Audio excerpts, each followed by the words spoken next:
We have a little technical difficulty. Please enjoy the pause.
Okay, we're ready to go, and so I will call this regularly scheduled meeting of the Lawton City Council to order.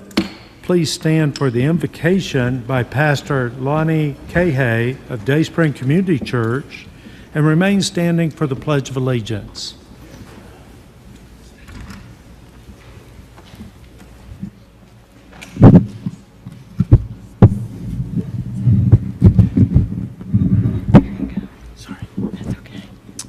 Let's pray.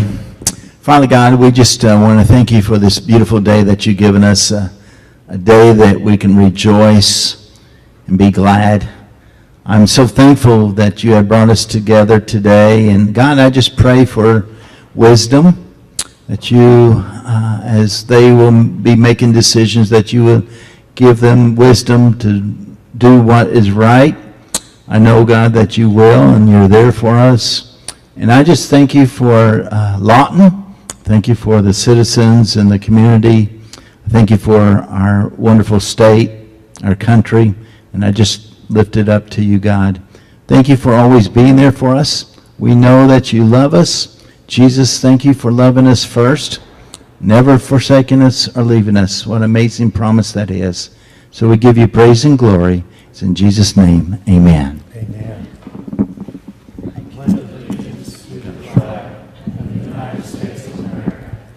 To the republic for which it stands, one nation, under God, indivisible, with liberty and justice for all. All right, thank you. Please be seated, and thank you, Pastor Lonnie. Appreciate you coming and saying our invocation. Please call the roll. Hampton, Fortenbaugh, Johnson, Warren, Hankins, Harris, Chapman, Burke. Okay, and a quorum is established. And now we're going to do two proclamations, one for the National Code Compliance Month and the White Cane Safety Day. If the code compliance would please come forward.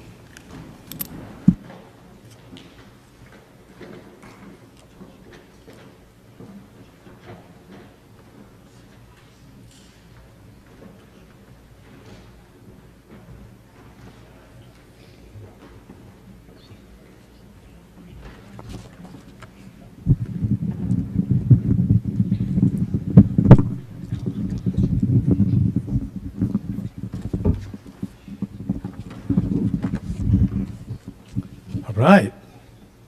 So, wow, I didn't know we had so many. This is great. All right. So I think this is pretty important stuff. And the reason I think it is, I'm just going to give you a little personal testimony. I built a house outside the city limits one time, and there were no inspections, and I had problems.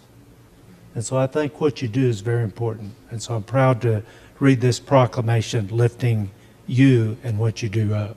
Whereas code enforcement officers provide for safety and welfare of the citizens throughout the United States through the enforcement of local codes or ordinances facing various issues of building, zoning, housing, animal control, environmental, health, and life safety. The role of many code enforcement officers has expanded in recent years with the increased number of foreclosed and abandoned homes in communities impacted economically.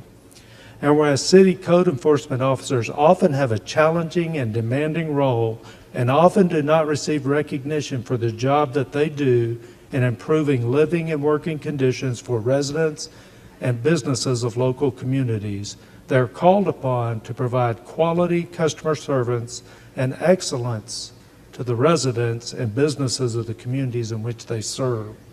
Whereas code enforcement officers are dedicated and highly qualified professionals who share the goals of preventing neighborhood deterioration, enhancing and ensuring safety, and preserving property values through knowledge and application of housing, zoning, nuisance codes, and ordinances. Whereas code enforcement officers are a highly visible role in the communities they serve and regularly interact with a variety of state officials, county officials, first responders, legislative boards, commissioners, agencies, and bodies. Bodies? Whereas, you got to find a little humor in everything.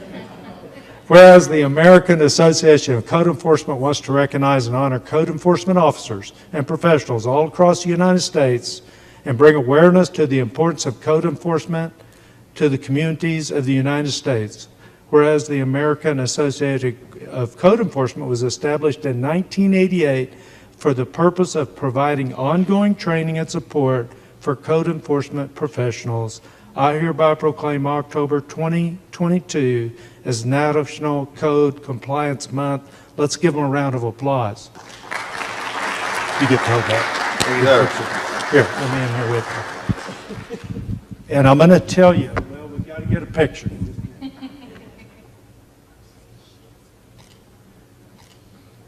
Okay, and I got to tell you, another part of this that's very important is we're working to clean our town up. And one of the things I've learned is that when a house goes vacant and the windows get broke out and the boards go up, it affects the whole neighborhood.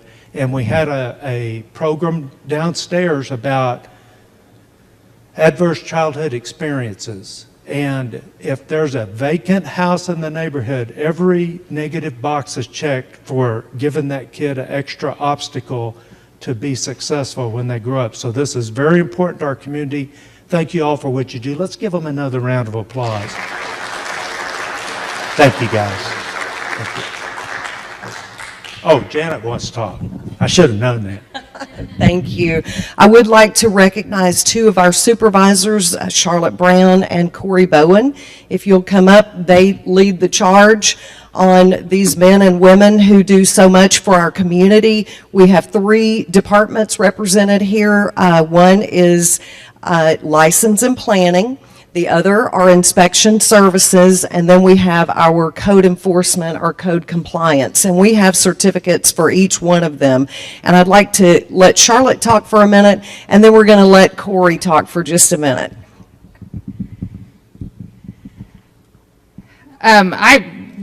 We couldn't do what we do without our inspectors out on the jobs, verifying that everything's safe for people who are buying or building in town, and then our office would not run without the plans examiners and the admins. So it's really worth it. I agree, and we take a lot of complaints, but we also have a lot of kudos because we have a phenomenal team. We look for the positives, we look for ways to say yes, and I'm so proud of this team. Maddie is here on the end. She and Brian, they're kind of our front-facing customer service representatives, and they do a phenomenal job. Sometimes I get called in from my office as, moral support, and then we all smile together. Then Rowan is here. He does our residential plans examining. Charlotte does our commercial ones. Dudley is our new chief inspector. Robert is one of our new building inspectors. Kyle has been an electrical inspector here. This is not all of this department, but these are a great representation of them. So now I'm going to ask Corey if he will come and talk a few minutes about his group, our group. All right, so I'm supervisor over neighborhood services, and we're a small little group. We're a very proactive little group, and I mean, you couldn't ask for a better team than these guys. I mean, I don't have my full team here. I've got my two admin, and couldn't ask for two better admin than those two for what they do. Then I have Brandy, Jerry, and Jim. They're my code enforcement officers. But it's a hard job. I mean, we get yelled at a lot, but it's a rewarding job, and we, it's very important. So we take pride in what we do, and we thank you. Thank you. And today is Corey's final council meeting. We're going to bid him adieu. He's been here for 7 years and done a phenomenal job. So if you see him before you leave today, please tell him the great job that he has done in leading neighborhood services. Thank you. And I gave all the I Love Lawton pins out I had. If you'll help me remember to get I Love Lawton pins for these others, okay? Thank you. Let's give them one more round of applause. All right, thank you guys so much. Is there anybody here from the Lions Club or for the White Cane Proclamation? This last weekend, we had the State Council of the Blind convention or conference, I'm not sure what they call it, at the Hilton. and they had quite a few people. And I think what happened on this proclamation is we're supposed to be doing this on October 11th, so we're going to just move it till then.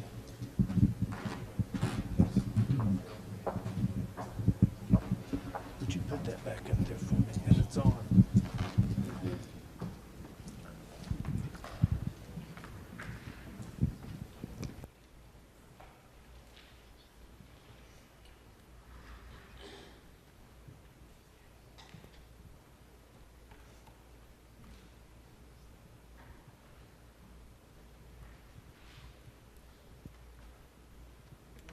Now we move on to the reports by the mayor and city council. We're going to start with Ward 1.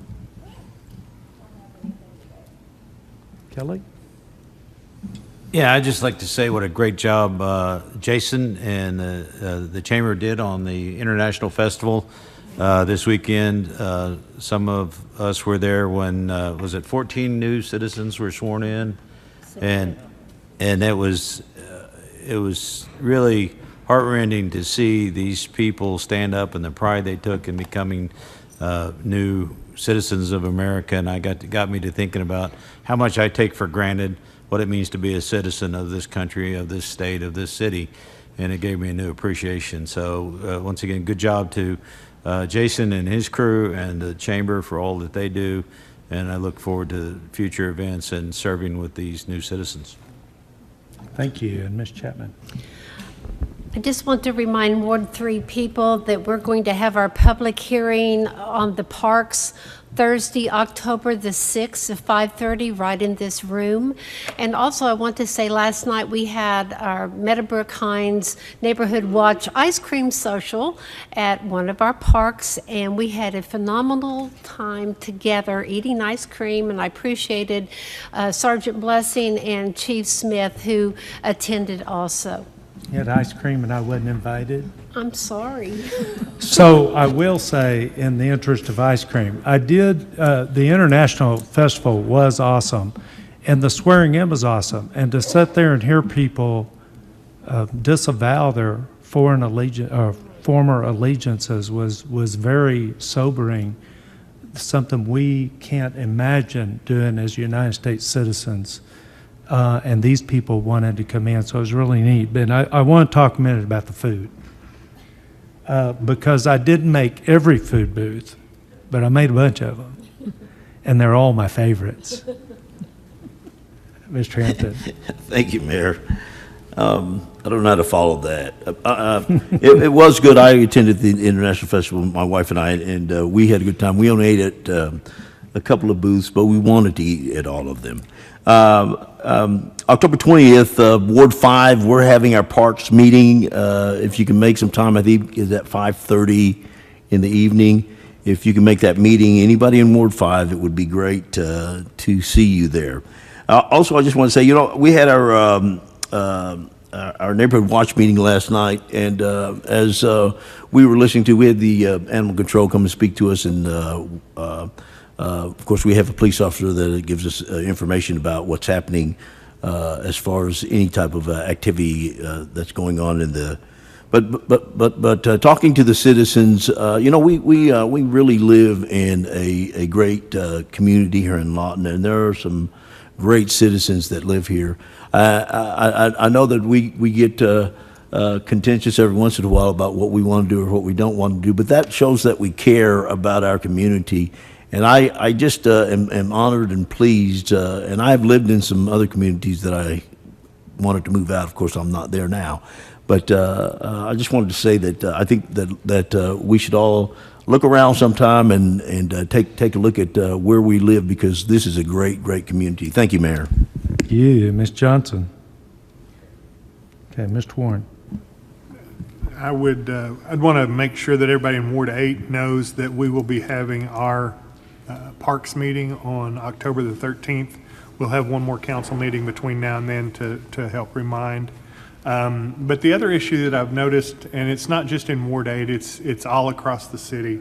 And I first thought it was just failure to do the right thing, and now I think possibly it has to do with people not understanding. But if you mowed your grass to the curb's edge prior to the city installing sidewalks, you still need to mow all the way to the curb line. Just because the city's put a sidewalk in there doesn't alleviate the need to mow that grass between the sidewalk and the curb. I'm seeing it, like I said, not just Ward 8, in a lot of different wards. And on a positive note, the sidewalk between 67th and 53rd Street is, I would call it 98% finished. They're working on finishing the retaining wall, where they had to build a retaining wall, and that I see young adults and children using that sidewalk already in different places, and adults using it for running and all different types of things. So we're moving, and things are happening. Thank you. And on the end of the dais, I'd like to introduce the civilian deputy to the garrison commander, Dr. Julia Sabilla, and we're proud to have you with us today. Would you like to say something? Sure. Thank you, Mayor. Great to be here on behalf of Colonel P. as part of this wonderful event in our awesome city of Lawton.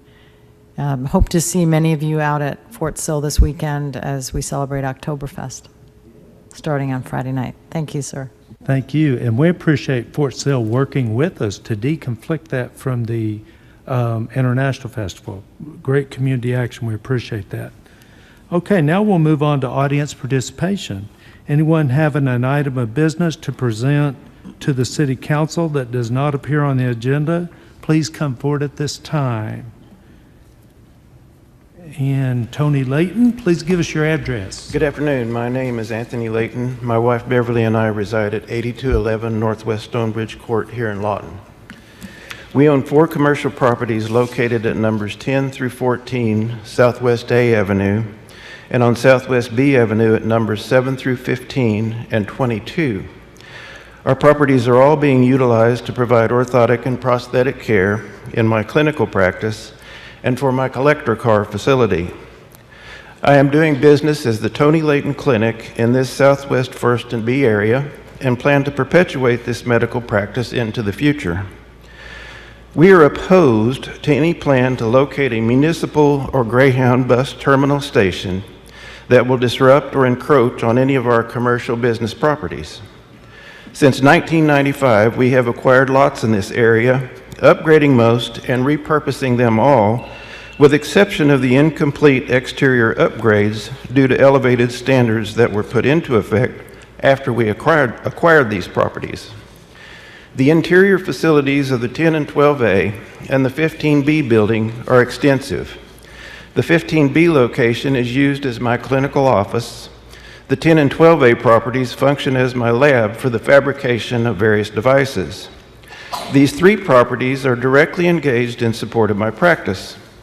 The disruption of any one of these properties would create a disruption for the whole, and would create a disruption to the whole operation and would prevent vital continuity of care to my patients.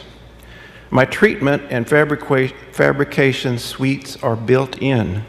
These sites are loaded with specialty equipment that is hardwired and plumbed in for the procedures we use to fit and custom fabricate every kind of orthotic or prosthetic device. Every device we provide is a one-of-a-kind prototype.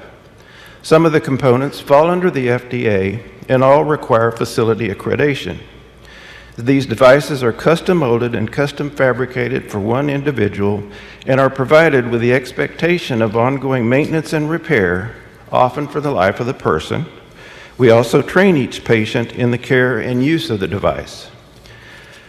I am very confident that the city planners can find a suitable location for this project elsewhere in order to prevent disruption of my practice, causing our relocation and the unnecessary hardship it would create, not just for us, but for our patient clientele and the medical practitioners that depend on us to provide a medically necessary device in support of their patient's treatment.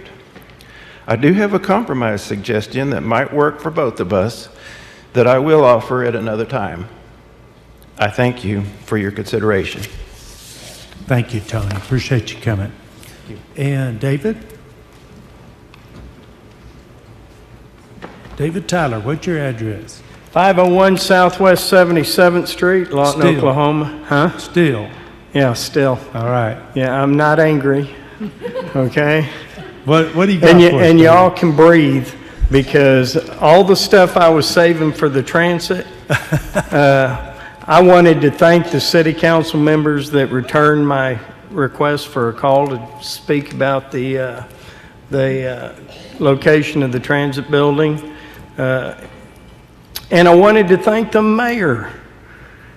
I spoke to him a few days ago. I called, asked him to give me a call because I heard him on Magic 95, and he explained that if you had potholes, that you could go to the city website and put the address, and within 72 hours, they would be there to mark and prepare it for repair.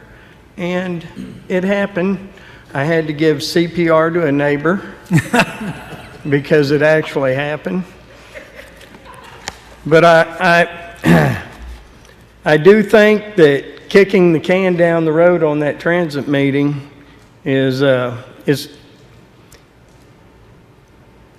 a time limit on spending the money, but you kick the can down the road.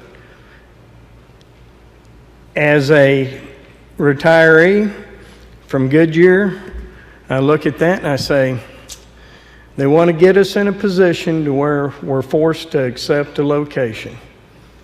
You're in a hurry, but you kick the can down the road. I was here prepared to speak on that, but you can breathe. I'm not going to, okay?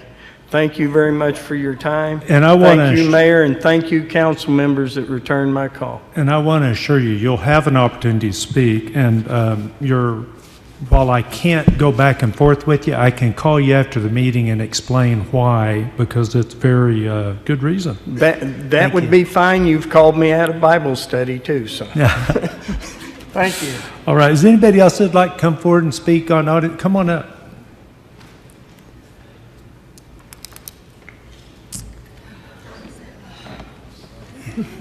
Good afternoon, Mayor Booker and council.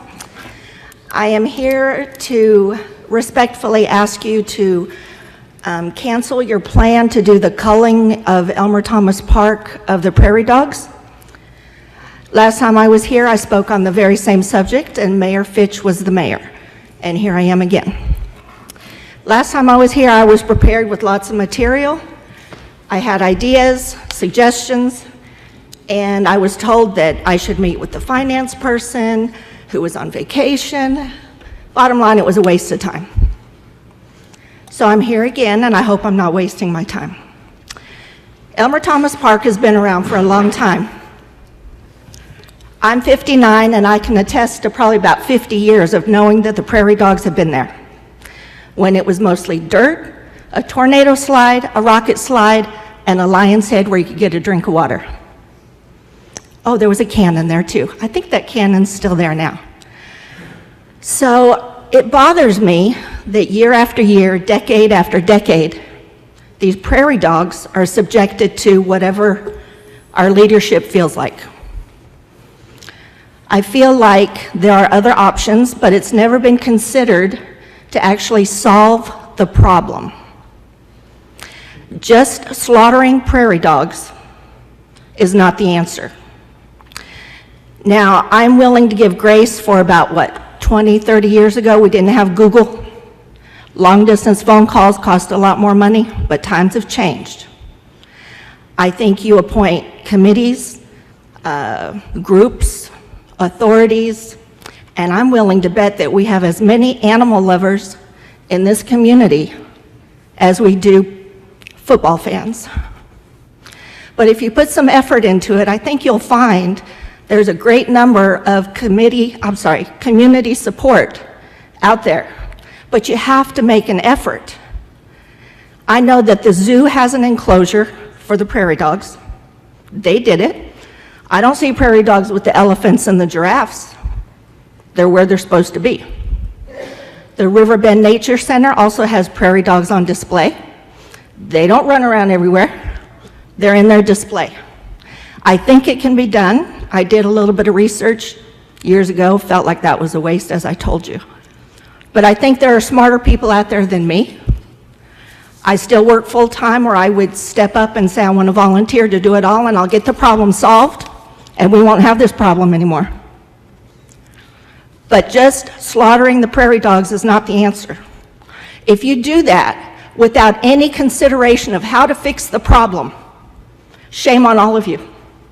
Shame on the leadership of this community for thinking that's the only answer we have.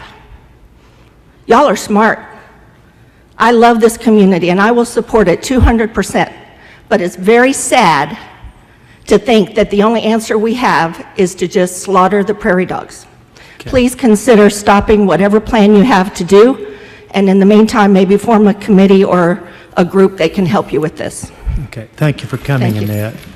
Is there anybody else that would like to come and speak in audience participation? This is for items that are not on the agenda. Seeing none, we will move on to the consent agenda. The following items are considered to be routine by the City Council and will be enacted with one motion. Should discussion be desired on an item, that item will be removed from the consent agenda prior to action and considered separately. So we're striking number 7, and we're pulling for discussion number 8 and 9. Council, do you have any others that you would like to pull? If not, can I get a motion? Make a motion to approve the consent agenda as presented with the exceptions of striking number 7 and pulling number 8 and number 9 for individual discussion. Do we have a second? Second. Motion and a second. Please vote.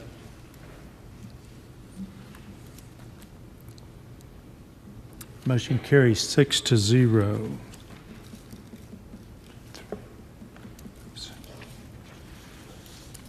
Okay, and that takes us up to item number 8. Consider accepting a professional service agreement with Taft Associates for landscaping architectural services on a task order basis and authorizing the mayor and clerk to execute the agreement.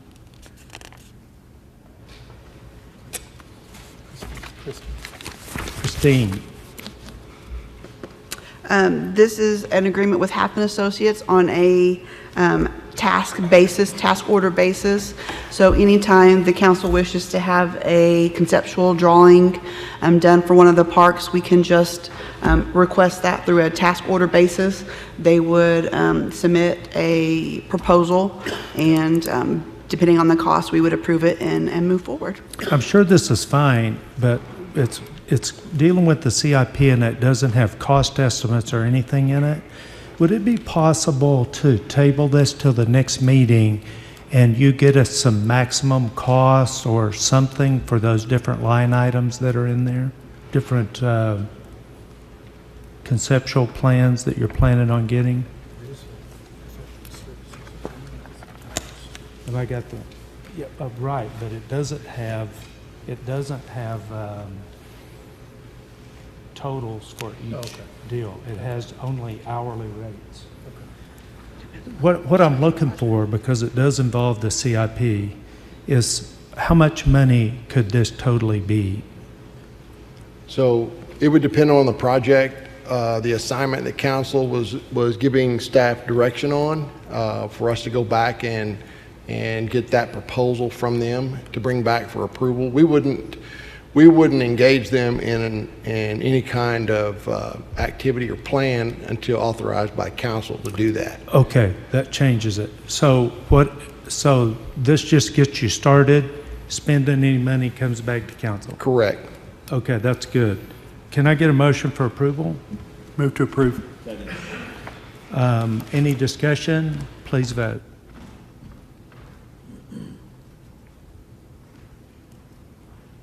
Motion carries 5-1.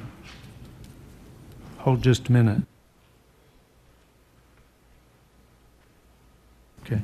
Number 9, consider request from the Youth Sports Authority for $40,000 to conduct a study of the Lawton area sports market, the youth sports facility. Brian, there you are. Mayor, Council, Brian Henry. I'm the chair of the Lawton Youth Sports Authority. I've been asked to kind of give a quick summary of what this would entail. There's really 5 components to the study. They'll do a market analysis, and there's multiple levels within that area. Conceptual facility design, site selection report, and probably on that one, the one to understand on that is they will make a recommendation on a site, but they'll also rank them. So they won't say choose site A. They'll rank them in order based on several criteria: acreage, geography, topography, available utilities, access, floodwater concerns. So they'll rank each site that's selected, and they'll do that through some input from stakeholders in the process. Business plan development, so really what should go in the facility. They do manage multiple facilities around the country, and they actually have more things in there than what we had originally planned to put in there, in particular to generate more revenue out of the facility. And then they'll do an economic impact study, from city effect to visitors to hotel rooms to ancillary services that can be provided. Okay, my main question on this was just to make sure that we weren't spending more money that was site-specific on the location. I'm talking about Elmer Thomas Park because I believe that there's a possibility that the support for that location has evaporated. Waned? Yeah. Yeah. Okay, that's a good word. Not specific to that site. The original idea on picking sites were sites that the city owned in order to keep cost at a minimum. When you talk about $30 million, saying a minimum seems a little that's today, right? So not specific to that site, but ESM is aware of the concern of that site now, so I would say broadening the site selection is going to be an obvious choice. Okay. Any other questions, council? If there are none, I'd like a motion. Move to approve. A motion for approval and a second. Discussion or debate. Please vote. Motion carries 6-0.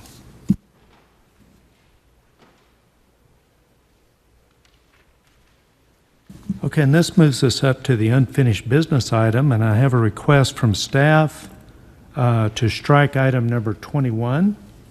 And so we go to item 22. Hold a public hearing and consider approving the Consolidated Annual Performance and Evaluation Report, CAPER, for federal fiscal year 2021 for submission to HUD, and authorize the mayor to sign all necessary documents required to submit the approved CAPER. Gary. I don't know if you've had any opportunity to look through. I just passed out the copies of the PowerPoint for your look there. And let's see if I.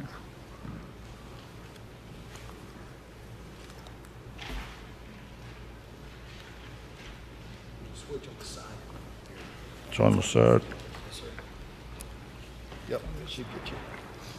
Let's see what it does. I had trouble with the printouts too, so.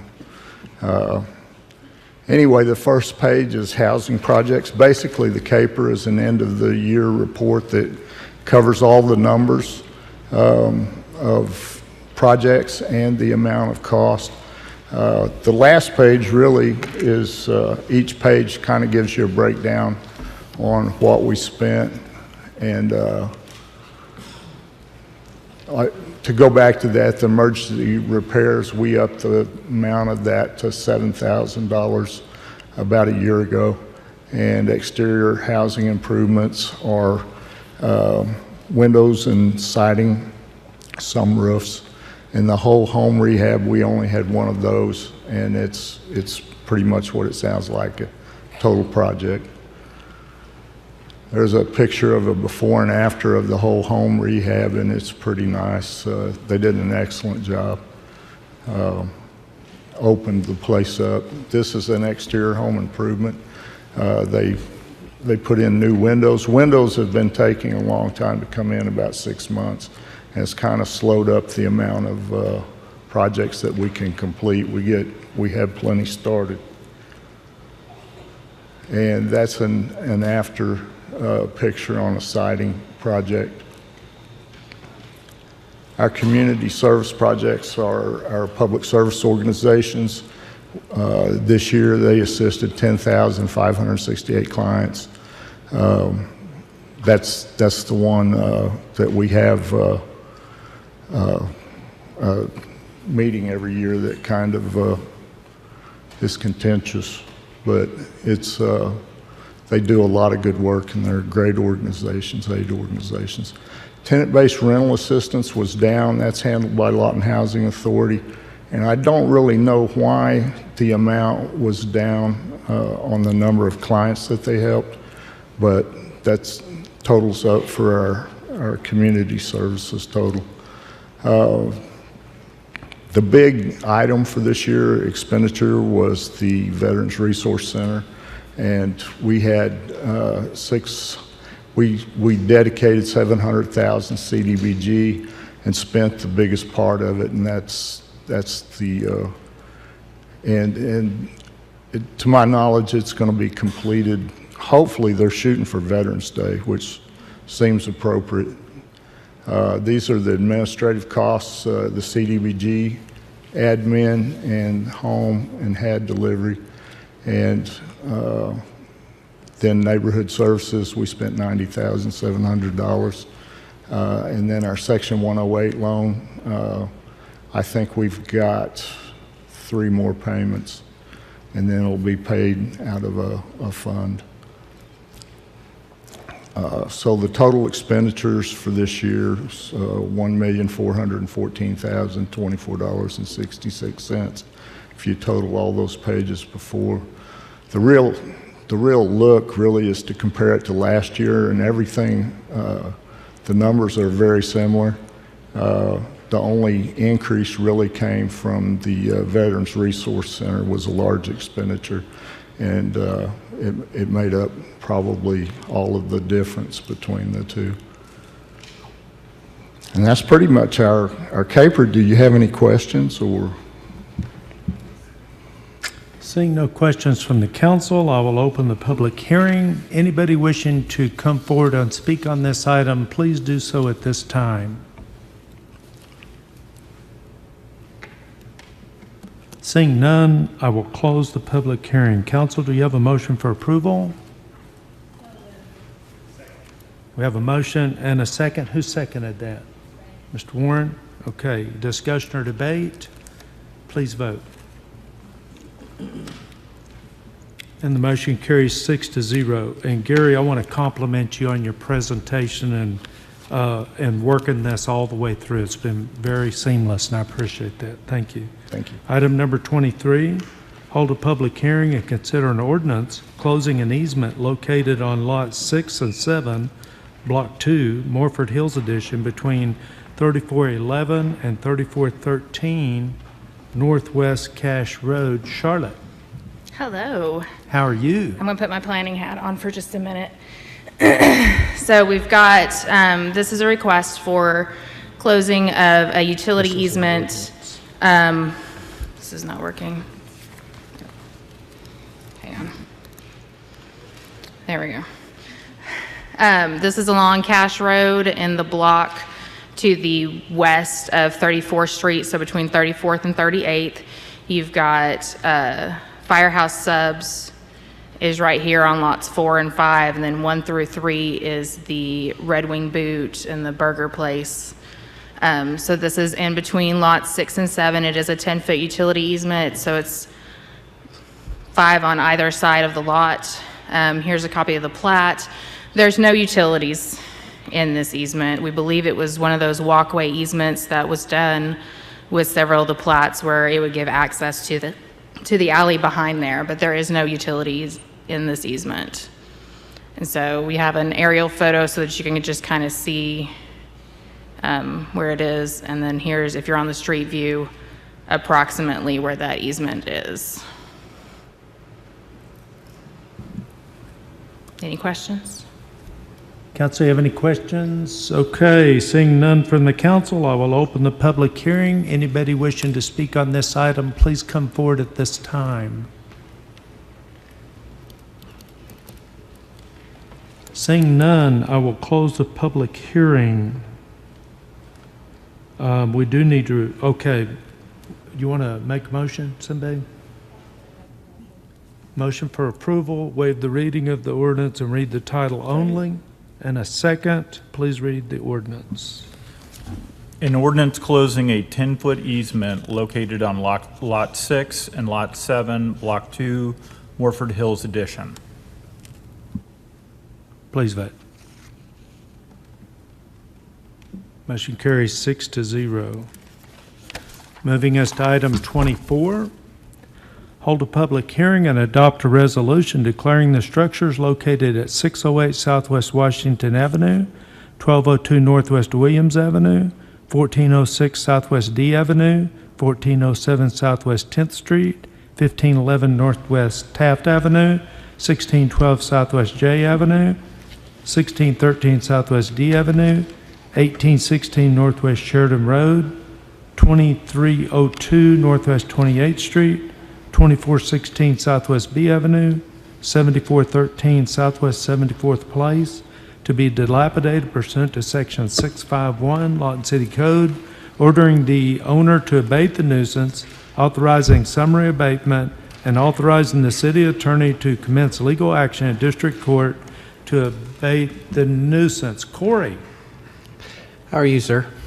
I'm some kind of wonderful. How are you, Corey? I am simply fantastic. All right. So, all right. All right. The first one we got here is 608 Southwest Washington Avenue. Utility services are inactive. At the time of the posting and the time of these photos, there was actually a couple sleeping on the porch here. They put this tarp up to try to hide themselves from the street. As you can see here, the structure is boarded up. They did make entry. Here's some of the debris they had strung out from the porch. You can see their shopping cart there. This is a back structure, a little shed on the back side of this property. Again, more debris around it, and the structure itself is in pretty bad disrepair. Any questions? Seeing none, I'll open the public hearing on 608 Southwest Washington Avenue. Anyone wishing to speak on this item, please come forward at this time. Seeing none, I will close the public hearing. Council? I move to approve a resolution declaring the structure on this property a dilapidated public nuisance and authorize the abatement thereof as set forth in the resolution. Second. Have a motion and a second. Discussion or debate? Please vote. Johnson. Warren. Hankins. Harris. Chapman. Hampton. Motion carries 5-0. Moving us to 1202 Northwest Taft Avenue. Corey? Yes, sir. 1202 Northwest Williams Avenue. Williams Thank you. Avenue. Inactive utilities. This is a fire damaged structure, as you can see here on the backside. It's a two-story structure. Some severe fire damage, as you can see here. Again, a close-up picture of that backside. Any questions? Seeing none, I'll open a public hearing at 1202 Northwest Williams Avenue. Anyone wishing to speak on this item, please come forward at this time. Seeing none, I will close the public hearing. Council? I would move to approve a resolution declaring this structure on the property a dilapidated public nuisance and authorize the abatement thereof as set forth in the resolution. And a second? Second. Motion and a second. Discussion or debate? Please vote. Warren. Hankins. Harris. Chapman. Hampton. Motion carries 5-0. Moving us to 1406 Southwest D Avenue. Corey? Okay. 1406 Southwest D Avenue. As you can see here from this photo, this structure is in pretty bad disrepair. Any questions? Seeing none, I'll open the public hearing on 1406 Southwest D Avenue. Anyone wishing to speak on this item, please come forward at this time. Seeing none, I'll close the public hearing. Council? Mayor, I move to approve of the resolution declaring this structure on the properties a dilapidated public nuisance and authorize the abatement thereof set forth in the resolution. A second? Second. Motion and a second. Discussion or debate? Please vote. Hankins. Harris. Chapman. Hampton. Warren. Moving us, oh, that carries 5-0. Moving us to 1407 Southwest 10th Street. Corey? Okay, 1407 Southwest 10th Street, Inactive Utilities. This is another fire damaged structure. As you can see here, it's a pretty much total loss. Any questions? Seeing none, I'll open the public hearing on 1407 Southwest 10th Street. Anyone wishing to speak on this item, please come forward at this time. Seeing none, I will close the public hearing. Council? Move to approve the resolution declaring the structure on this property a dilapidated public nuisance and authorize the abatement thereof as set forth in the resolution. Does that go in the minutes? Sorry. So we have a motion on 1407 Southwest 10th Street. Do we have a second? Second. We do have a second. Discussion or debate? Please vote. Harris. Chapman. Hampton. Warren. Yes. Hankins. Motion carries 5-0. A little humor. 1511 Northwest Taft Avenue. Corey. Okay, 1511 Northwest Taft Avenue, Inactive Utilities. It is a boarded up structure. As you can see here, it had a fire at some point. You can see the warp siding, you can see smoke damage. Here's some more smoke damage from the outside.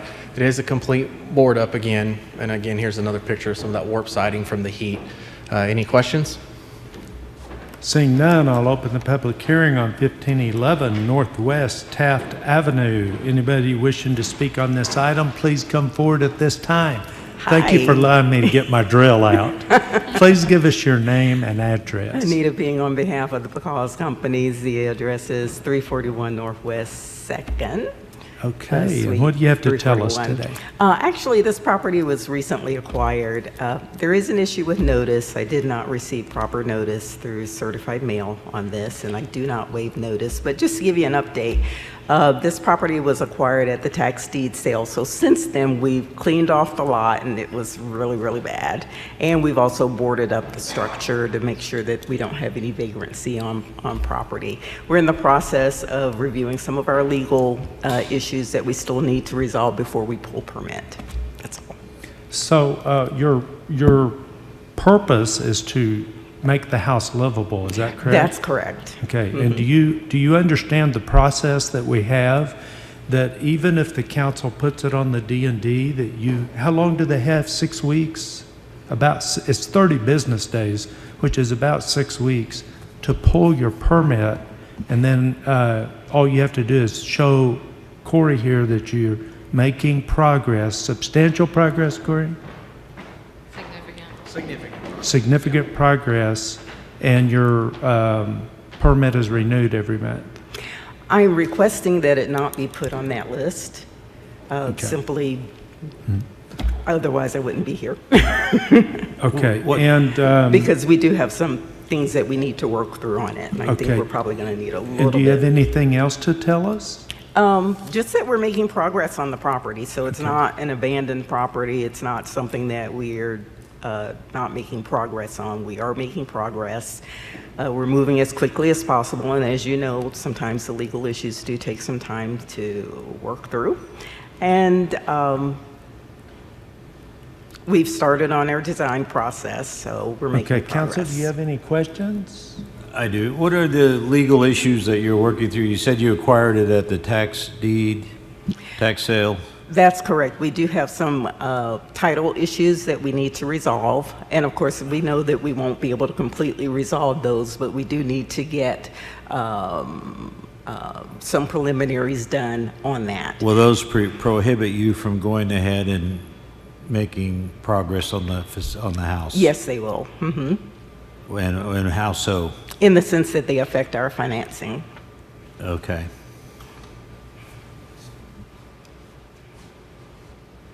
Council, do you have any other questions? Corey, the details of the notice have been challenged. Would you like to address that? We sent details as required by state statute.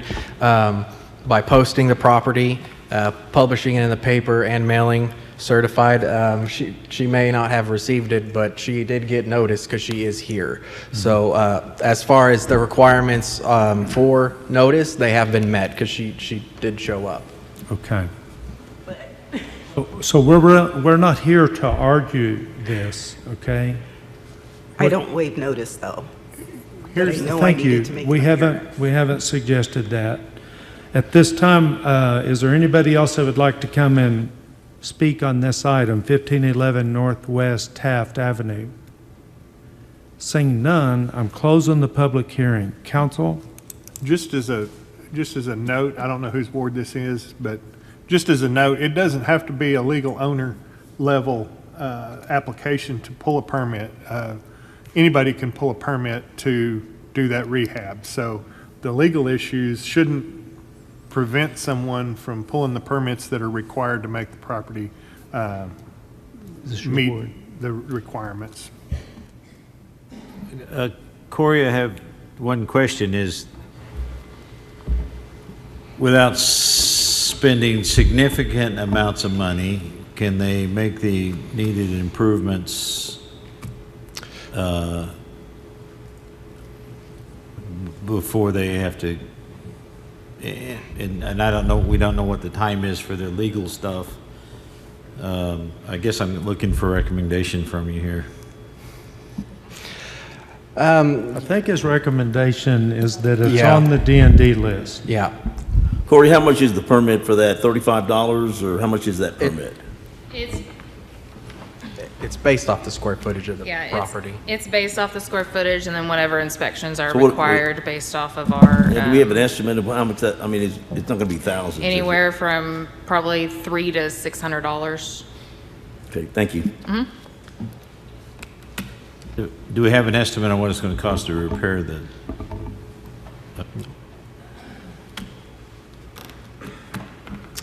I move to approve a resolution declaring the structure on the property a dilapidated public nuisance and authorize abatement thereof as set forth in the resolution. Is there a second? Second. Motion and a second. Discussion or debate? Yes. So we're not saying we're not with you. We support you. We want that. We would love for you to fix that up and save it. We really would. But we see 4 dozen of these every month, and we hear the same story. And so we will work with you as long as you're making, as he said, significant progress. Nothing's going to happen. Okay? All right, thanks. And thank you for being here today. Further discussion or debate? Please vote. Chapman? Hampton? Warren? Hankins? Harris? Motion carries 5-0. Moving us to 1612 Southwest J Avenue. Corey? Okay, 1612 Southwest J Avenue. So 1612 Southwest J has multiple structures on this property. The structure that we're looking at in particular is this one right here. It doesn't have active utilities. As you can see, it's boarded up. This structure faces 17th Street. It's been boarded up for quite some time. It lacks protective treatment. And again, on the backside here, it's completely boarded up. It has some decay. Any questions? Seeing none, I'll open the public hearing on 1612 Southwest J Avenue. Anyone wishing to speak on this item, please come forward at this time. Yes, sir. Please give us your name and address. My name is Fred Karaköse. I live in 504 Northwest Euclid Avenue. I bought this property a couple months ago. It's a two house in one land. Other house is in really nice condition. This house needs the siding. I will find a contractor to do it. Boarded up. Inside is good shape. Just outside looking very bad. Needs a one door entrance. There is a one door in the corner, the driver's side, the left side. I will fix it. I tried. So your plan is to fix this house up? I will find someone to fix it. Yeah, okay, and you understand that? Yeah, I understand that. Okay, very good. Do you have anything else to tell us? No, thank you. Okay, thank you for coming. Is there anyone else that would like to come forward and speak on 1612 Southwest J Avenue? Seeing none, I will close the public hearing. Council?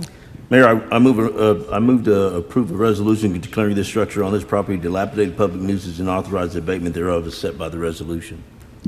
Second? A motion and a second. Discussion or debate? Please vote. Hampton. Yes. Warren. Hankins. Harris. Chapman. Motion carries 5-0. Moving us to 1613 Southwest D Avenue. Okay, 1613 Southwest D Avenue.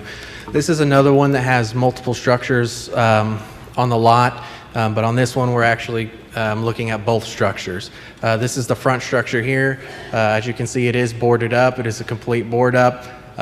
You can get under here, you can see more board up. You got a lot of general decay, lack of protective treatment. This is the back structure here. It's a burnout up against the alley. As you can see here, it has significant fire damage. Any questions? Seeing none, I'll open the public hearing on 1613 Southwest D Avenue. Anyone wishing to speak, please come forward at this time.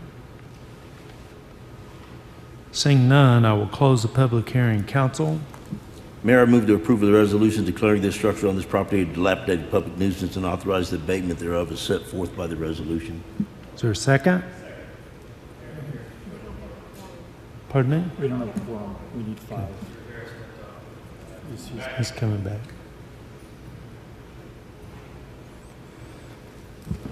Hampton. Yes.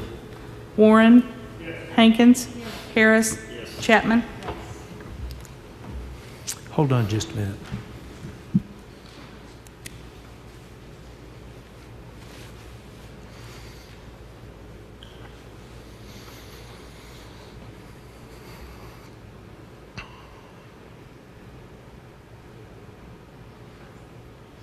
Okay, we're going to redo that because these are due process hearings, and we're not sure that we had a quorum in the room the entire time. We're going to redo the whole thing from the top, 1613 Southwest D Avenue.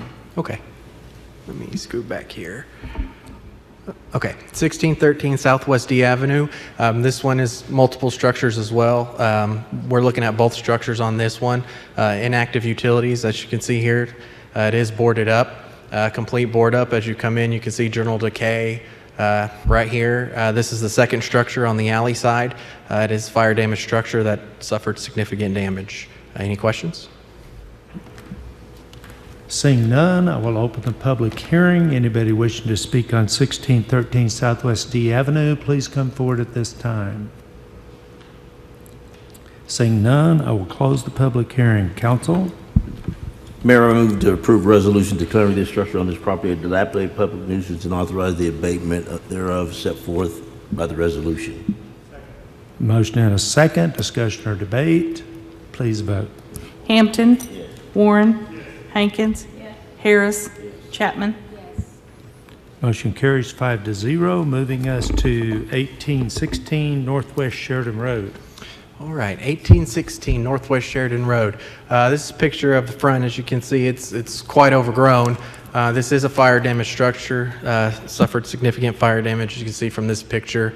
It was unsecure at the time of these photos. You can see here there's a little more fire damage. Any questions? Seeing none, I'll open the public hearing on 1816 Northwest Sheridan Road. Anyone wishing to speak on this item, please come forward at this time. Seeing none, I will close the public hearing. Council? Mr. Mayor, I move to approve a resolution declaring the structure on the property a dilapidated public nuisance and authorize the abatement thereof as set forth in the resolution. Is there a second? I'll second it. Motion and a second. Discussion or debate? Please vote. Warren. Hankins. Harris. Chapman. Hampton. Yes. Motion carries 5-0. Moving us to 2302 Northwest 28th Street. Corey? All right, 2302 Northwest 28th Street.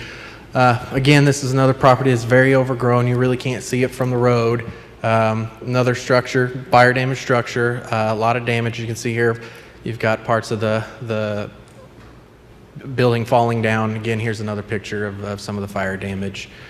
Here's another close-up of fire damage. Any questions? Seeing none, I'll open the public hearing on 2302 Northwest 28th Street. Anyone wishing to speak on this item, please come forward at this time. Seeing none, I will close the public hearing. Council? Mr. Mayor, I move to approve a resolution declaring the structure on the property a dilapidated public nuisance and authorize the abatement thereof as set forth in the resolution. Do we have a second? Second. Motion has second. Discussion or debate? Please vote. Warren. Hankins. Harris. Chapman. Hampton. And the motion carries 5-0. Moving us to 2416 Southwest B Avenue. Corey? All right, 2416 Southwest B Avenue. This is another fire damage structure, as you can see here from the front. A lot of charring. It is boarded up. Here's a close-up of that fire damage. This is a picture of the side where you can see it's boarded up. This is a picture of the back where you can see some debris and some more fire damage. Any questions? Seeing none, I will open the public hearing on 2416 Southwest B Avenue. Anyone wishing to speak on this item, please come forward at this time. Thank you for coming. Can you give us your name and address, please? My name is Rhonda Kurtzinger Beasley. My husband is unable to be here. He had heart surgery a few months ago, and we was going to try to redo it, and it's homeless people have just been going in and redoing it, catching it on fire. And so we are trying to find somebody to give it to, buy it, whatever. So that's what we're trying to do. Okay, Council, do you have any questions? Okay, do you have anything else you want to tell us, ma'am? How long do we have to do? Just don't throw my husband in jail. Just what? I'm sorry?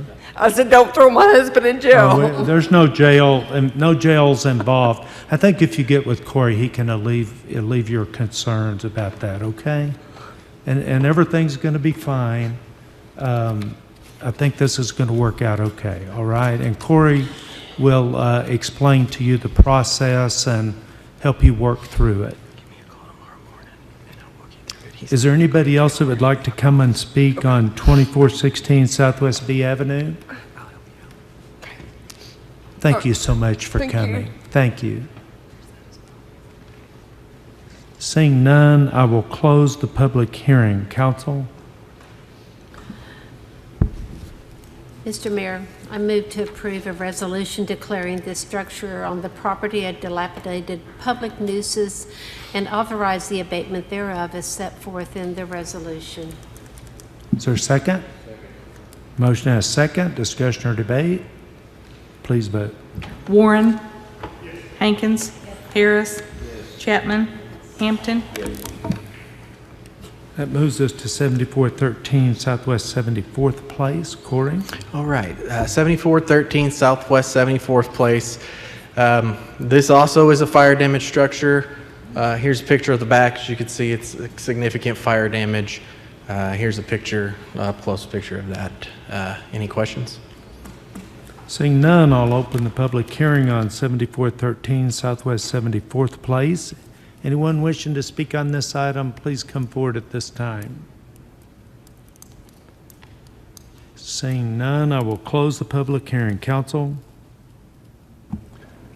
I move to approve a resolution declaring the structures on the property a dilapidated public nuisance and authorize the abatement thereof as set forth in the resolution. Is there a second? Second. Motion has second. Discussion or debate? Please vote. Hankins. Harris. Chapman. Hampton. Warren. Motion carries 5-0. We're going to take just about a 1-minute break here.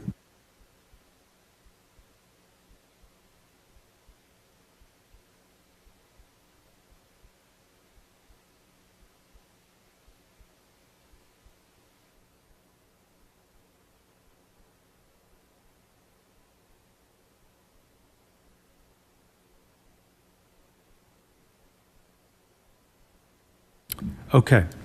Item number 25, consider accepting proposal from Eversash LP DBA Old Home Rescue in response to RFP CL 23-001 Highland Cemetery entrance arch masonry restoration in the amount of $139,058.20, and authorizing the mayor and city clerk to execute the contract. Christine.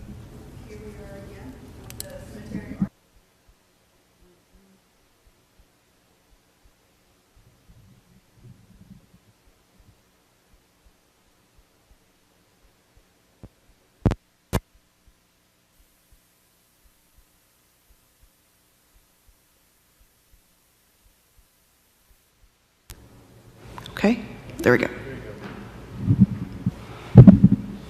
Okay, so here we are again with the cemetery arch at Highland Cemetery. We went out for bids again and received 4 bids. 3 of the bids were from the same owner, and then we had a bid from Oklahoma City. Any questions? Is there any questions, council? I think she has a question. I do. Okay.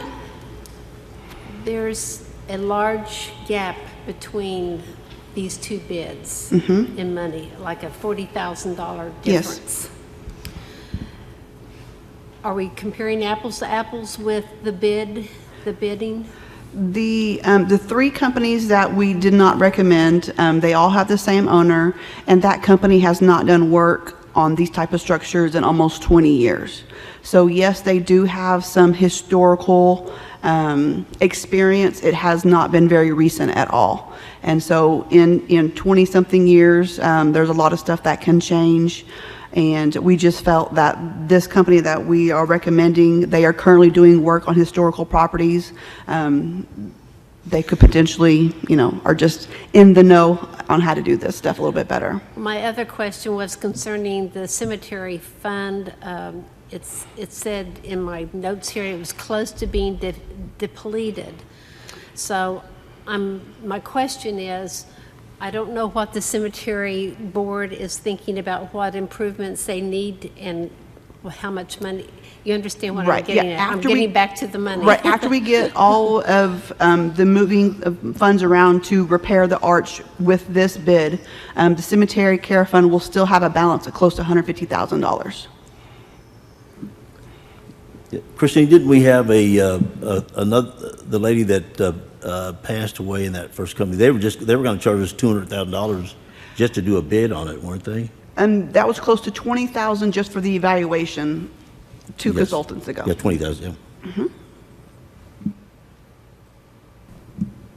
Yeah. Yes, ma'am. Go ahead. Christine, I might ask, how quickly can they get to this project? Do you have any idea? In their proposal, they said that they could be completed in about 100 days. So to me, that means that we can get going pretty quick. Winter before it gets too cold, is an appropriate time to do masonry type work. Any other questions about motions? Mayor, I move to approve this resolution. This proposal. Okay, have a motion for approval. Is there a second? Second. Have a motion and a second. Discussion or debate? Please vote. Motion fails 4-1. It takes 5 to pass. Hold on for me just a minute.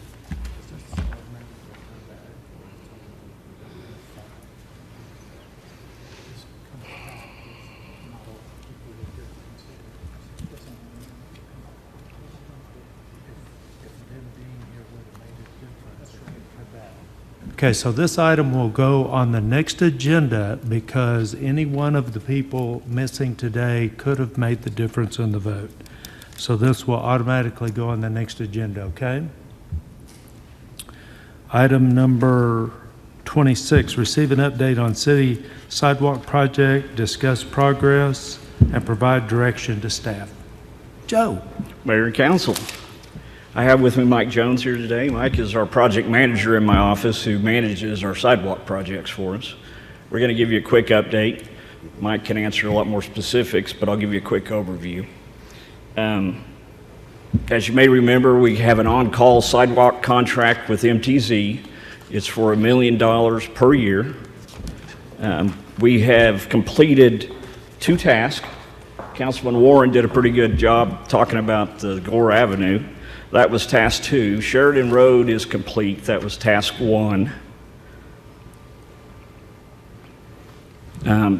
Task order, or work order number 2 was Gore from 67th to 53rd Street. And we were unable to go all the way to 67th Street because we're getting ready to redo that intersection, and we got a lot of work left to do there as part of our Gore Avenue reconstruction project. So they did stop short, but we'll get that finished up in the next project down there. This Thursday, they will begin construction on 52nd Street from Gore to Cash. So they'll finish up the cleanup on Gore, and then they'll be starting on 52nd Street. I think it's 53rd Street. I mean 53rd, sorry. Thank you.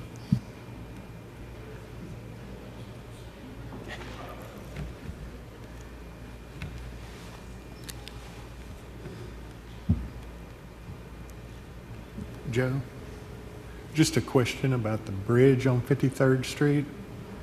Because that one that's on the bridge is, the pedestrian bridge that's on the driving bridge is not really functional.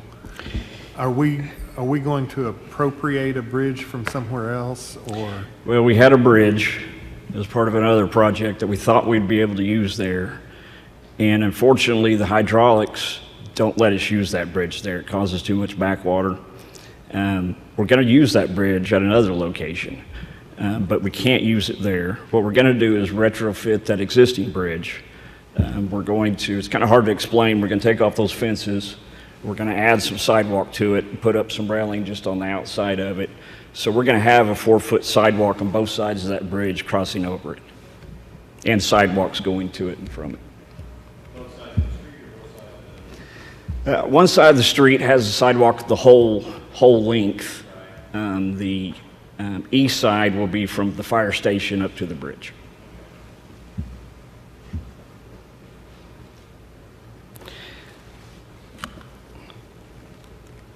With those 3 projects, we will have spent approximately our first year $1 million. We haven't closed out work order number 2 yet, so we don't have the exact number, but that's the approximate number. And then that's an estimate of our work on 53rd Street and the bridge. So that pretty much uses up our first year of MTZ's first $1 million. So we wanted to talk to you and get some direction on next year's projects. These are the projects Mike and I got together and recommended. The priority, our first priority is Ferris Avenue sidewalk. Mike, you want to talk about the sidewalks here? So this project pretty much checks all the boxes. This project starts to the west of Fortsville Boulevard along Newcomb Park. There are existing sidewalks farther up into the neighborhood. We're going to start by connecting there, bring them down both sides of the park to the south end of the park and over to Fortsville Boulevard, where we're going to install full signalization, pedestrian signalization at that intersection, continue east along Ferris and connect to the bike path at Elmer Thomas Park. So we're connecting from one park to another park. We're bringing in 3 schools. We're providing pedestrian access along Ferris. You know, a lot of people walk to events at McMahon. The museum gets improved access. This is a good project. After that, we're looking at Southwest Lee Boulevard from 11th to 17th. This one is also a little bit on both sides of Lee Boulevard. As you can see, we're going to be on the north side of Lee from the area of 13th going back east to 11th. We're going to fully signalize the 13th Street intersection with audible pedestrian controls there. And then on the south side, we're going from 11th all the way down to 17th. There are no schools taken in by this project, but there's a lot of residential pedestrians there. And every time I've been out at this intersection, I've seen disabled pedestrians, wheelchairs, walkers. They go to the grocery store. There's vital services, convenience stores there. That intersection at 13th gets a lot of pedestrian activity. And then at the moment, priority number 6 is West Gore Boulevard. There are 3 potential projects along Gore, 2 of them from Sheridan to 38th Street, this one from 38th Street to 52nd Street.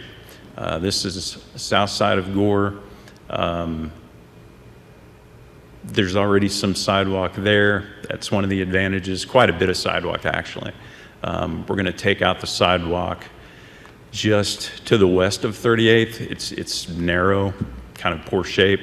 We'll put in 6-foot sidewalk there. We'll connect it all the way down to 53rd Street to that brand new signalized intersection there.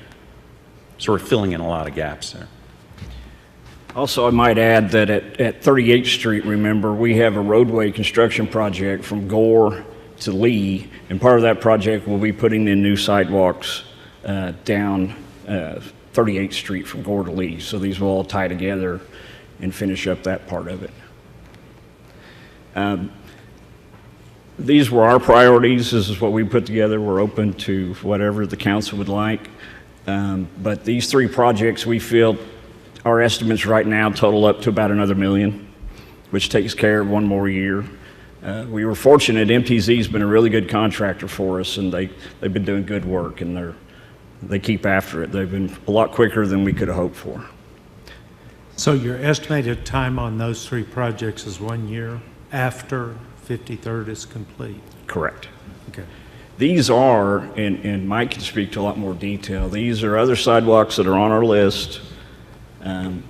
We didn't make our first priority list, but they are on the list. Planning added a sidewalk project that ties the pedestrian bridge we're putting over I-44 in and goes east from there, and it's, of course, a good project too. These projects we hope to find some funding for that might help us out even quicker.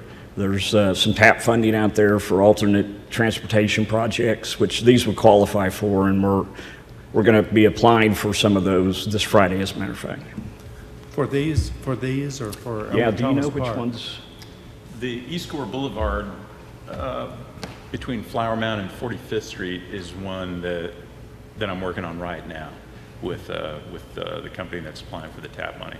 It's going to be a bike path, just kind of briefly, on the north side of the road from Flower Mound to 45th, hopefully even a little bit longer, a little bit further east. Are we also applying for Lake Helen? Yes, Mayor. The company we're looking for is Joseph talked about, helping us apply for the grants that are available for sidewalk money. So we're working, try to get those in feverishly. It was very compressed time frame. That will be one of the projects that we will submit for, along with other projects we have in the queue, to make sure that we have enough sidewalks in the process. And Mayor, you and I spoke recently about sidewalks, for example. If the council gives us the go-ahead, ask that council stick with those projects so we can get those designed and then let those out for bid. Because if we do design projects and change our minds, of course, that kind of puts us back behind the 8 ball a little bit. So if this pleases the council and the council chooses to prioritize these sidewalks, those are the ones we'll concentrate on and move forward with. To answer your question, yes. Well, personally, I like the idea of the ones that you've mentioned. The only thing I would ask, and I don't know if it's possible, I don't want anybody to take a lot of time away from the great work that everybody's doing on sidewalks, but if we could generate a map that shows the ones that are approved and the ones that may be in a different color or whatever that are, so that the citizens can see kind of the plan. We can do that. Okay. Judy just mentioned, just mentally telegraphed me that she would be able to make that happen. Joseph, There's an area between where all the hotels and motels are on 44, and then we're going to take the bridge across I-44. Yes. But we have nothing between that bridge and Second Street. Do you have any plans in that area? And to the west? To the west, to Second Street, where the sidewalk then goes all the way to Elmer Thomas, and then through Elmer Thomas, and eventually all the way to Fort Sill. Currently, we don't, but that's another good idea too. There's probably no end to places we could do sidewalks, but we do have a plan from planning on the other side. That's probably something we'll get with planning and talk about on how we continue. I mean, we don't want to put in a pedestrian bridge and, you know, not have access both sides of it. And so also, you know, we're looking at redeveloping downtown. We're doing all these other projects, but there's no way for those people to get from the hotels if they wanted to walk to those sites. Also, I think we heard last month that I believe there is some CBDG money that can be used for sidewalks in lower economic areas. And Oh, that's right. that Lee part Boulevard would qualify that for over there behind Patterson would certainly qualify. Is Gary Brooks here? I think That's right, and that Lee Boulevard would probably qualify for that, wouldn't it? He's already gone back, but we do have money set aside. I'm not sure what the amount is for sidewalks, also for the bus stops, that we plan to put in some sidewalk access for ADA, for those kinds of things. We did submit another idea to planning, you know, for your consideration to this, but we will look into and find out how much money we have in community development for sidewalks.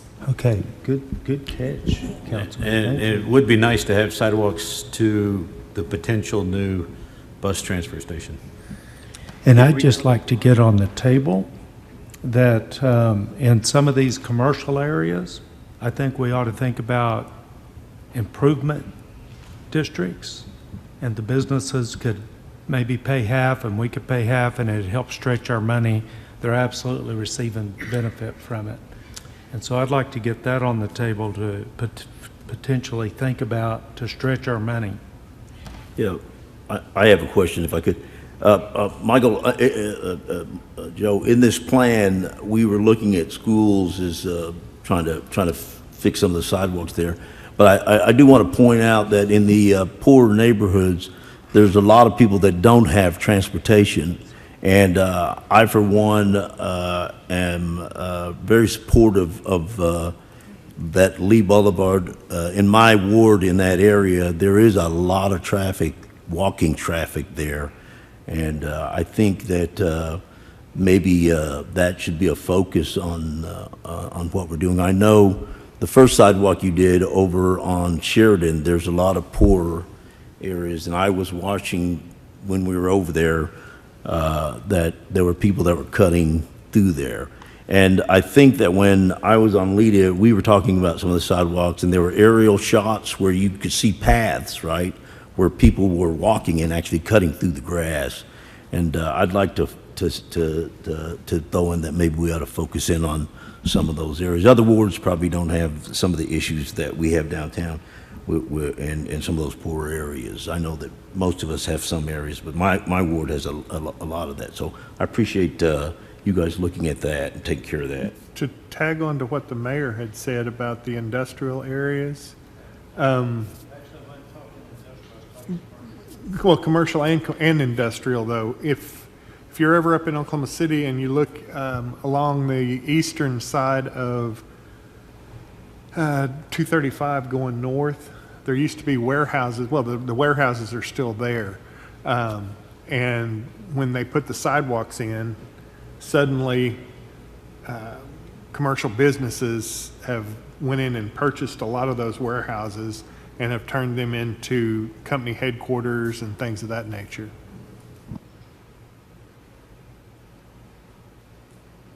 Any action, council? Is action action. needed? Well, if council's, if our proposal is acceptable, that's the way we'll proceed with those priorities. Okay, I'm sorry. No action, I just think we ought to get excited about this. I mean, this is not just a little, this is fantastic. We've been waiting for this for quite a while, and now it's moving along and gonna keep on moving. So, yeah, it's exciting. Does this item allow for, well, I make a motion that we accept the suggested sidewalks that would be included in the next phase. Okay, a motion and a second to accept the plan as presented. Is that right? Is that right? Discussion or debate? Funding? Michael? That funding will come from a number of sources. There are grants that we're pursuing, CDBG money, Propel CIP, and medical marijuana. First and foremost, medical marijuana expended. Then we'll look at the other resources. But remember, we have about a $500,000-ish per year that we collect in medical marijuana sales tax. We're expending $1 million, so we'll have to look at other resources. But every time we do one of these projects, if it's over $50,000 capital project, well, $100,000 now for public construction, we'll come back to the council for approval. But they'll all come back. These are all over that threshold. Let me just throw in with the CIP, the last option. So Please vote. We're spending the medical marijuana first. Is this going to bust our budget, or do we have this already in the budget we just approved? This particular portion of it's already in the budget we approved. Next year's budget, we'll have to look at next year's budget for allocations. Please vote. Motion carries 5-0. Do I have, we have a finance report. Thank you, guys. Appreciate it. Good report. I do have an answer for you. Finance report for the period ending June 30, 2022.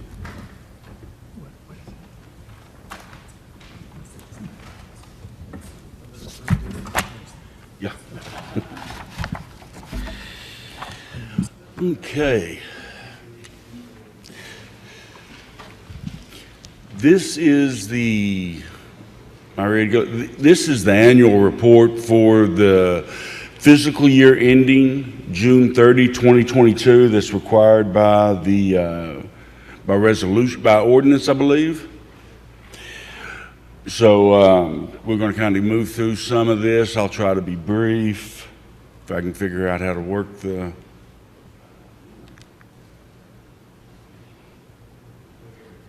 I don't know what I'm doing wrong.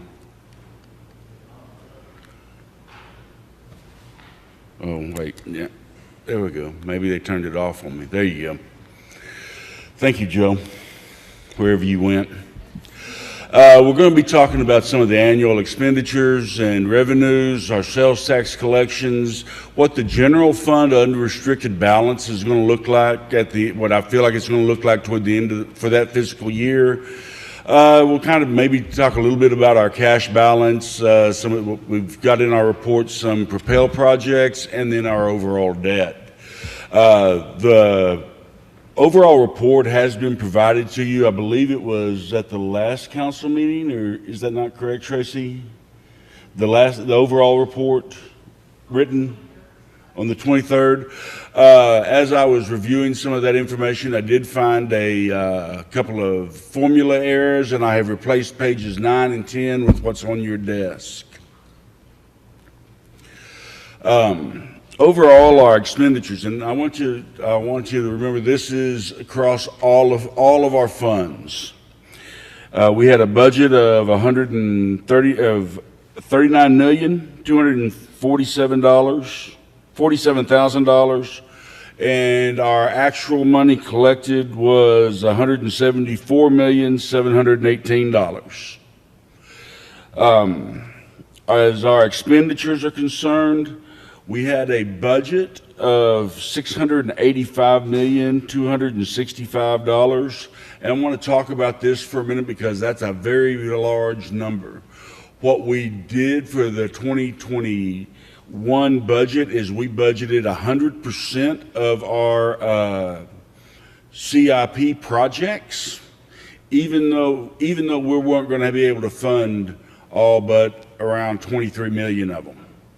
So this disparity we see is the CIP projects that span the length of the CIP sales tax. So close to 13 years now from today. We actually expended $152,288,000, which gave us expenditures less, actual expenditures were about $22,471,000 less than what our actual revenues were. So we are matching our cash flow. Your fund balance. The 22 million, explain what the 22 million The is. 22 million will end up going into fund balance, yes, across all of our funds. Now, I want to be clear, that's across all of our funds. So when we talk about the fund balance in here in just a minute, it's not going to look the same because we are just talking about the fund balance for general fund there. As we look at our revenues, we see that we collected about $70,799,000 in taxes, $45,147,000 in charges for services. Now, the number that looks a little strange and probably needs a little explanation is the $36,917,000 for other revenues. This is because of the way we account for transfers that we make for health insurance, employee pension, and workers' comp. And those are some very large numbers. So that's the reason that number is 36,000,009 and not a much lower number, because over $27 million of that is just for money going into employee pension, and money going into workers' comp, and money going into health care.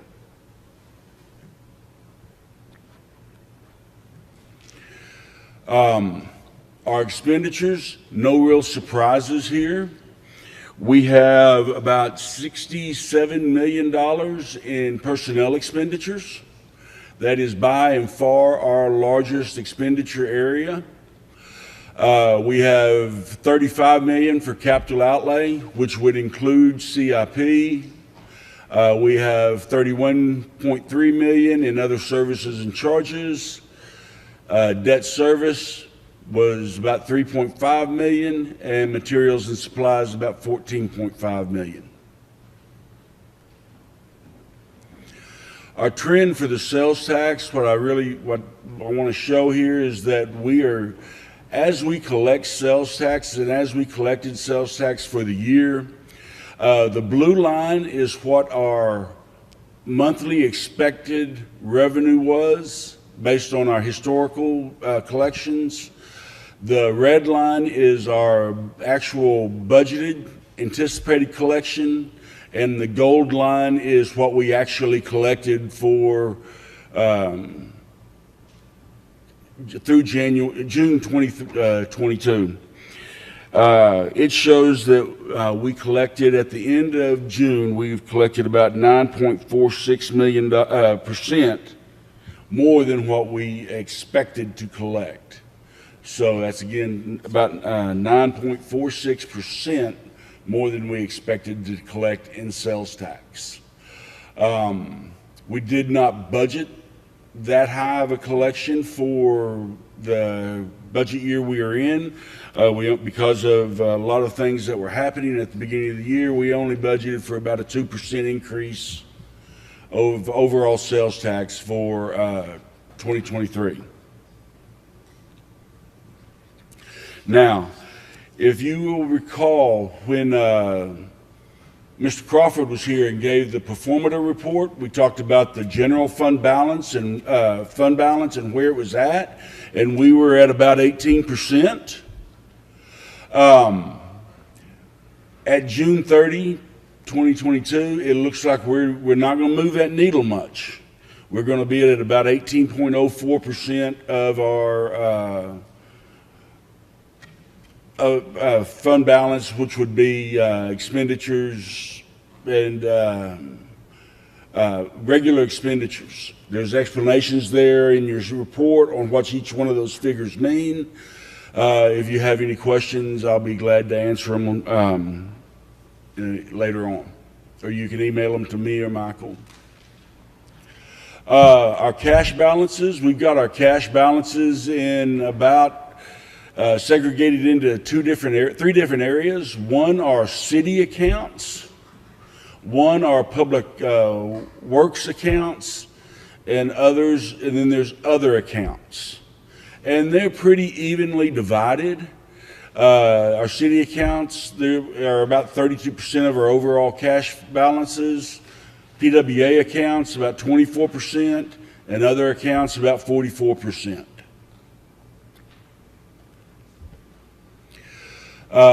We completed projects for CIP at June 30, 2022 for about $7.7 million.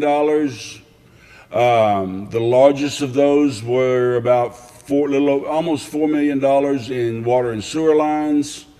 We had some beautification projects, some industrial development projects. We had some IT projects, and then streets and sidewalks. And these may not be things that you actually have approved. There's much more money out there that y'all projects for approved. These are what has actually been completed as far as our projects are concerned. Rusty is the tall.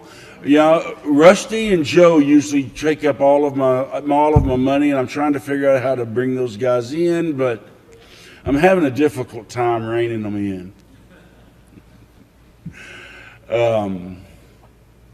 Overall debt, again, we've got it broken down into city, lot and water authority, and other, and it's pretty evenly dispersed. We've got about 35% for city debt, which would be GO bonds and items such as that.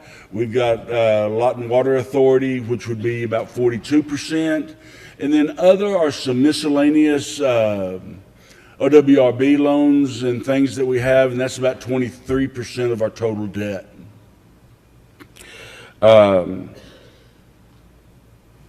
And just so you know, as far as total debt is concerned, we decreased our total debt over at June 30 by $14.9 million for a total debt at the time of $66.1 million.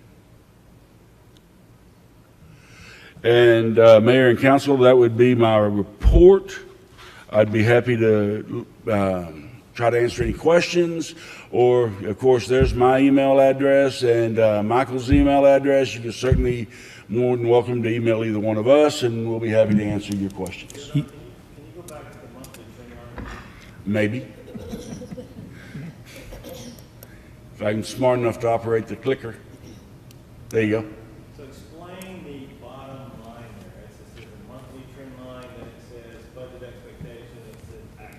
So what's the monthly? The monthly trend line is our historical average over a 10-year time span. So over 10 years on the average, that's where we would be collecting at. So we've moved, we're operating well above our average right now. If I remember you correctly, we're about 9.5% above where we were last year. That's correct. But inflation is also running at about 9.5% or so, 8.7 to 10, somewhere in that neighborhood. Last time I checked, yes, sir. Effectively, we're at 0% growth as far as that goes. If we're looking at it that way, you're correct. That's it. All right, you made a financial report about as fun as it can be. Thank you. Do I have a motion to go into executive session? Motion and a second. Please call the roll. Harris. Chapman. Hampton. Warren. Hankins. All right.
it was full in the ground.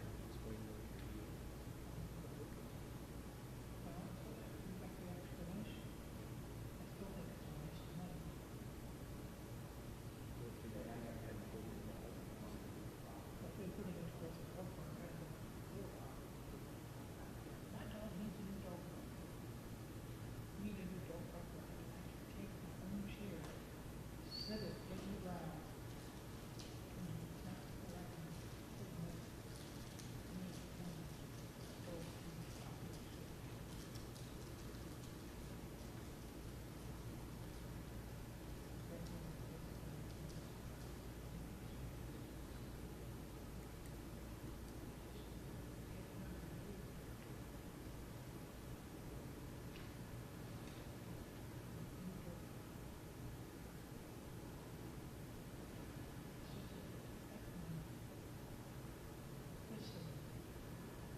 No.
closing property, prime property constitution.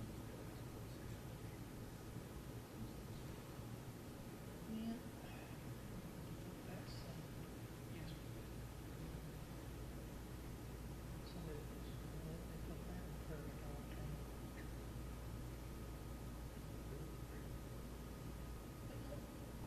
Hey, you kill me prairie dogs out, but I have property over there, and they messed up my property.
Have they talked about a special meeting?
stuff back and forth.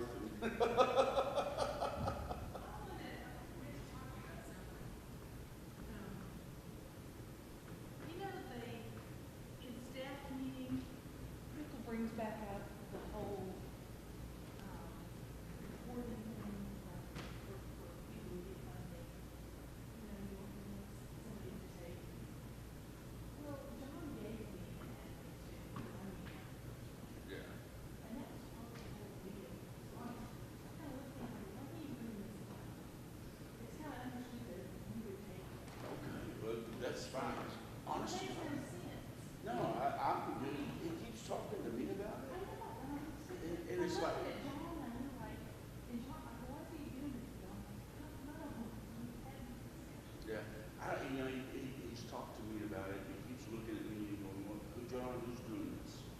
And it's like, hey, my people are taking care of the, the things that are supposed to be done for.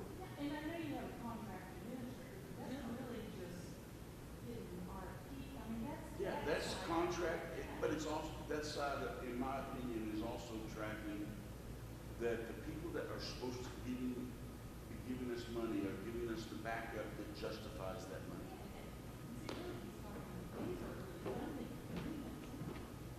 Yeah.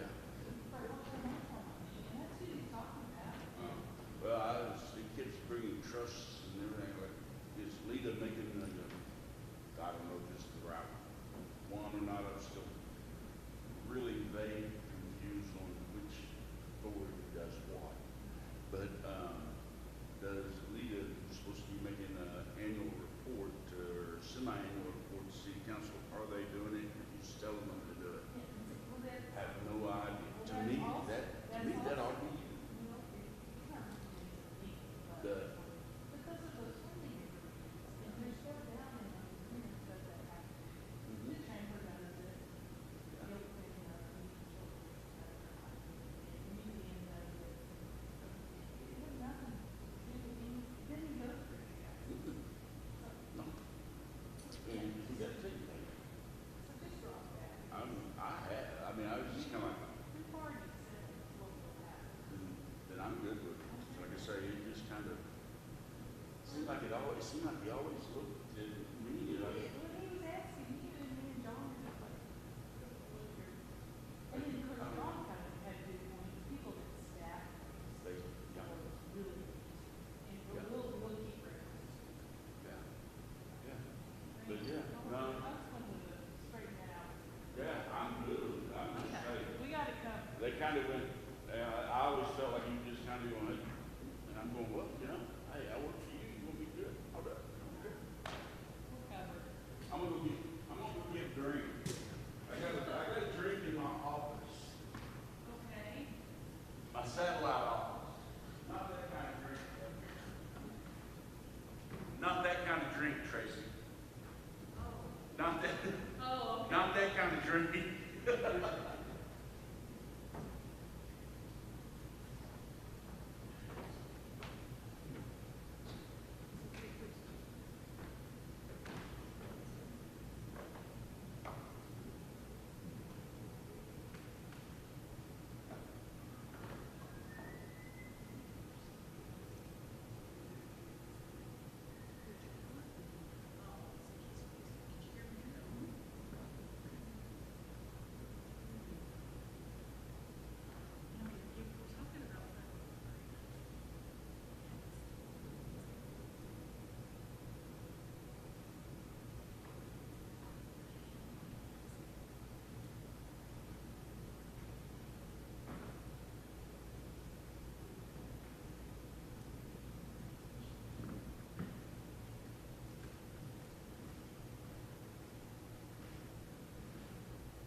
Okay, we're back from executive session. Please call the roll.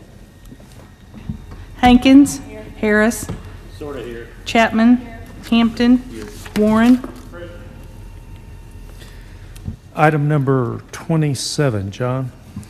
Pursuant to Section 307B11, B and subparagraph B and C, Title 25 Oklahoma statutes, council convened an executive session to discuss an assessment of the vulnerability of City Hall to an act of terrorism to include plans for deterrence or prevention of or protection from an act of terrorism.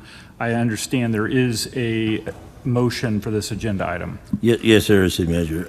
I directed staff to prepare a cost estimate to address physical vulnerability issues with the City Hall. Is there a second? Motion is second. Please call the roll.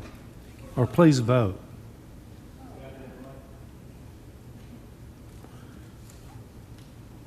One more vote. Need one more.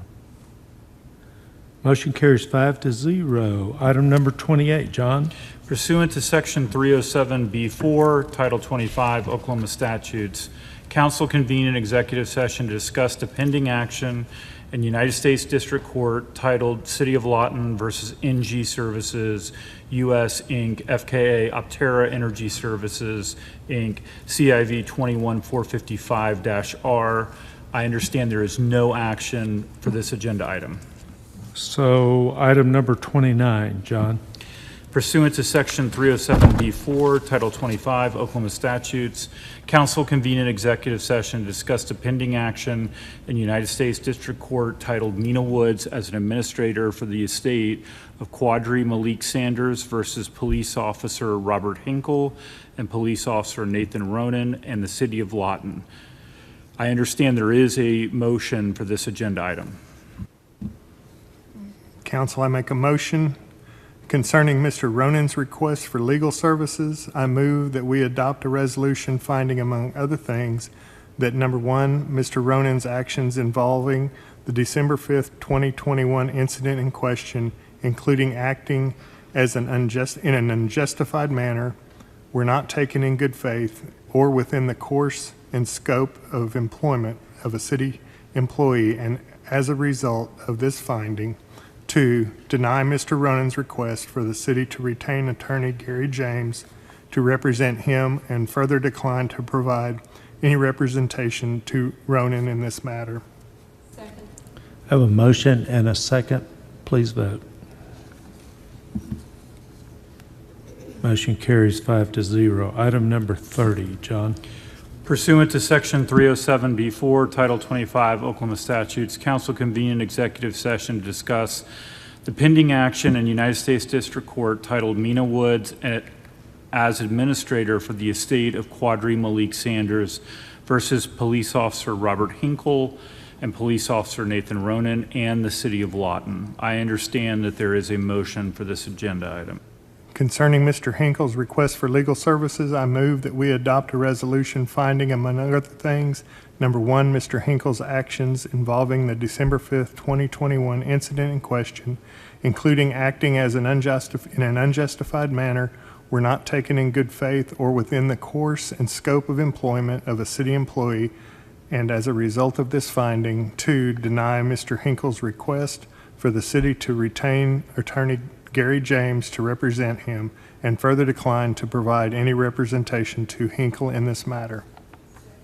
Have a motion and a second. Please vote.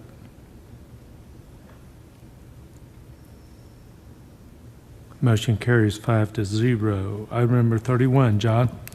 Pursuant to Section 307B1, Title 25 Oklahoma statutes, council convened an executive session to review the employment of Michael Cleghorn as the city manager.